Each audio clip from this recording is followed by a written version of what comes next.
அதாவது திண்டுக்கல் அருகே இருக்கக்கூடிய சிறுமலையில் அழுகிய நிலையில் ஒரு ஆண் பிணமானது கிடந்திருக்கிறது.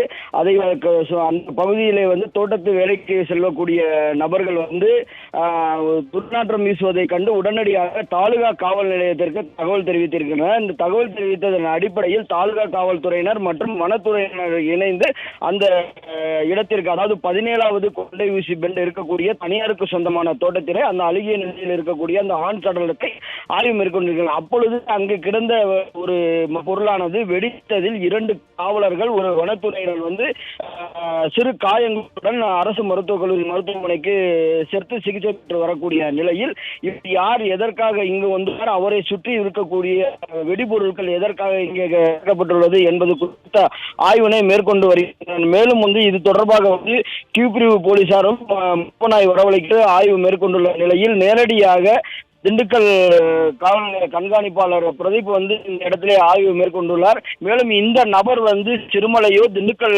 அதன் சுற்றுவட்டார பகுதியை சேர்ந்தவரோ இல்லை என்பது இந்த முதல்கட்ட விசாரணையில் தெரிய வந்துள்ளது.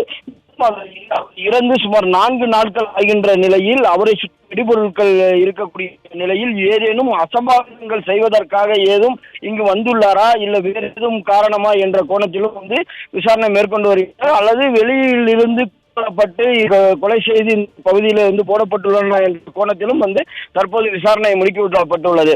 திண்டுக்கல் மாவட்டம் சிறுமலையானது பல்வேறு விவசாய பொருட்களும் விவசாயிகளும் வாழக்கூடிய இந்த பகுதியில் இது போன்ற சம்பவம் நடந்திருப்பது பெரும் அதிர்ச்சியையும் ஏற்படுத்தி இருக்கிறது. குறிப்பாக இவரை சுற்றி வெடிபொருட்கள் இருப்பது கண்டுபிடிக்கப்பட்டுள்ள நிலையில் இந்த வெடிபொருட்கள் எதற்காக கொண்டு வரப்பட்டது, வனத்துறை சார்ந்த சோதனை சாவடிகள் சிறுமலை பகுதியை சுற்றி இருக்கக்கூடிய நிலையில் 17 கொண்டை ஊசி பகுதியில் இந்த பொருட்கள் கிடைத்திருப்பது வனத்துறை முறையாக சோதனை செய்யவில்லையா என்ற ஒரு கேள்வியையும் எழுப்பியுள்ளது.